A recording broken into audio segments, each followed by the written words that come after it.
एक लंबा सा पतला सा लड़का जिसे लोग कहते थे तुम हीरो नहीं बन सकते, एक आवाज जिसे रेडियो ने रिजेक्ट कर दिया, एक एक्टर जिसकी पहली 12 फिल्में फ्लॉप हो गई और फिर वही इंसान बना बॉलीवुड का शहंशाह। ये कहानी है अमिताभ बच्चन की, एक स्ट्रगल, एक रेवोल्यूशन, एक कमबैक और एक ऐसे लेगेसी जो 50 साल बाद भी जिंदा है।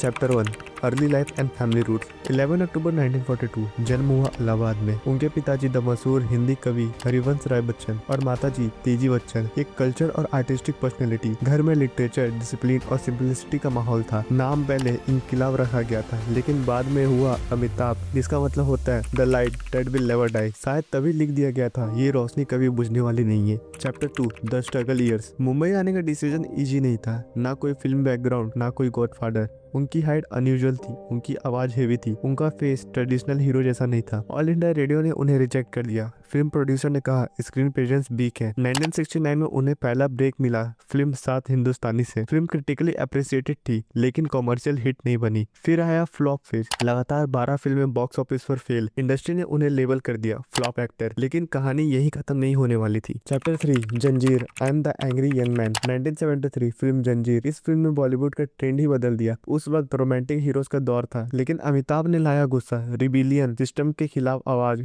पब्लिक ने अपना हीरो ढूंढ लिया। फिर आई एक के बाद एक ब्लॉकबस्टर, दीवार, शोले, डॉन, रिश्ते में तो हम तुम्हारे बाप लगते। ये डायलॉग सिर्फ लाइंस नहीं थे, ये एरा डिफाइन कर रहे थे।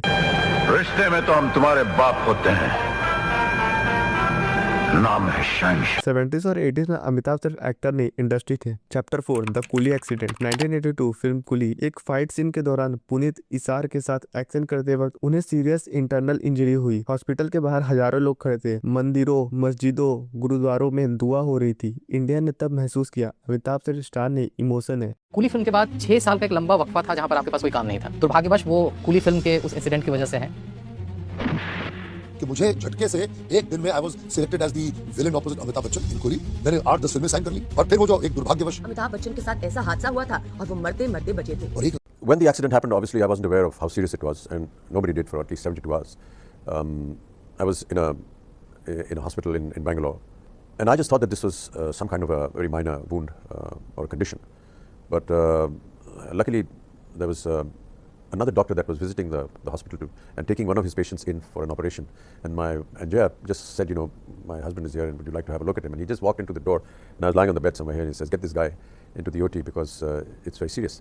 उनका बचना किसी मिरेकल से कम नहीं था। Chapter 5, politics and controversy. 1984 में उन्होंने पॉलिटिक्स ज्वाइन की, इलाहाबाद से इलेक्शन जीता रिकॉर्ड मार्जिन से, लेकिन पॉलिटिकल कंट्रोवर्सीज के बाद उन्होंने रिजाइन कर दिया। उनका फोकस वापस सिनेमा पर आ गया। Chapter 6, financial collapse. 90s के दौरान उन्होंने अपनी कंपनी ABCL शुरू की लेकिन बिजनेस फेल हो गया। कारदून का कर्ज, लीगल केसेस, घर तक बेचने की सिचुएशन। मीडिया ने लिख दिया अमिताभ एरा ओवर। लेकिन चैप्टर 7, द ग्रेटेस्ट कमबैक। साल 2000, टेलीविजन शो कौन बनेगा करोड़पति। बिग स्क्रीन का सुपरस्टार छोटी स्क्रीन पर आया। लोगों ने कहा कैरियर खत्म, लेकिन हुआ बिल्कुल उल्टा। उनकी आवाज, उनका अंदाज, कंप्यूटर जी लॉक किया जाए, घर घर में फिर से अमिताभ बच्चन। ये इंडियन एंटरटेनमेंट हिस्ट्री के सबसे बड़ा कमबैक माना जाता है। Chapter 8, award and legacy. Multiple national film awards, Padmashri, Padma Bhushan, Padma Vibhushan. 50+ सालों का कैरियर, हर जनरेशन का फेवरेट। आज भी उनकी एनर्जी यंग एक्टर को इंस्पायर करती है।